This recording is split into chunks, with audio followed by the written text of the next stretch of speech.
Thank you, Madam Chair, and thank you, Commissioner, for testifying today. And this has been extremely helpful and enlightening. And first, I want to thank all of the women that have come forward in very difficult circumstances to share their story, to say enough is enough, we have to push forward and change the status quo and root out sexual harassment wherever it exists in society. And the first place to start is in the workforce here in Albany. And I'm looking forward to this being the first step of many to build upon making sure that we not only have the best and most comprehensive and effective policy in New York State, but we have legislation that does that as well to change every aspect of society and really lead by example here in New York and be the impetus for change across the nation. Now, I have the distinct honor and privilege of serving as the chairman of the Mental Health and Developmental Disabilities Committee, and there's been so many great questions asked by my colleagues here today and your testimony. I would like to ask about the fact that we know that we have to provide the most comfortable and safe environment possible to report instances of sexual harassment.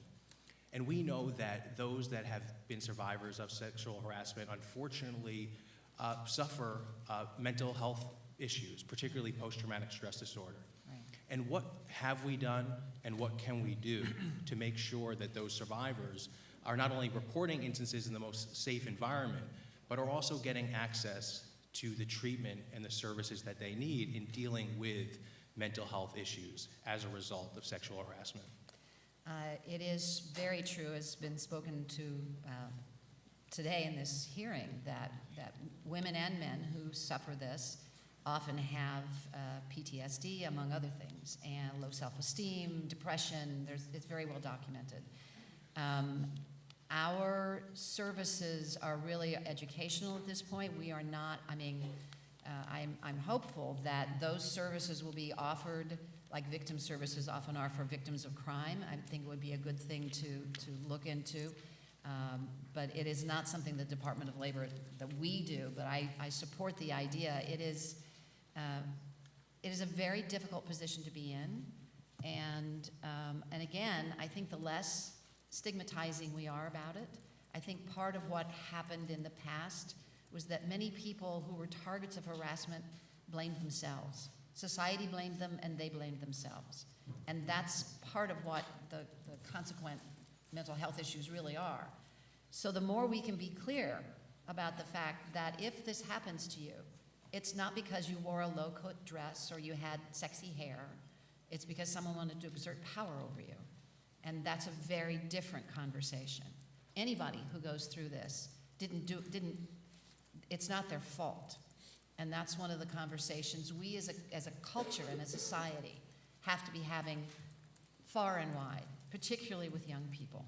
I know it's a little Pollyannish of me, but I think it does have impact. I know in my own life it had impact when people said, no, that wasn't your fault. You didn't cause that. That's because somebody else had an ulterior motive.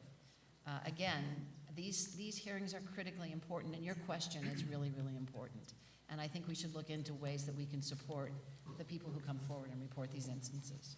Well, Commissioner, I appreciate that and agree with you 100% that we have to fight the stigma as well and make sure that as we are developing these policies that we go deeper. And I look forward to working with my colleagues to make sure that we, in a formal way, address this issue of making sure we have access and that people that have been victimized, that they know that there is services available, and how we do that in the most formal process for us to get a policy in place to make sure that no one is falling through the cracks.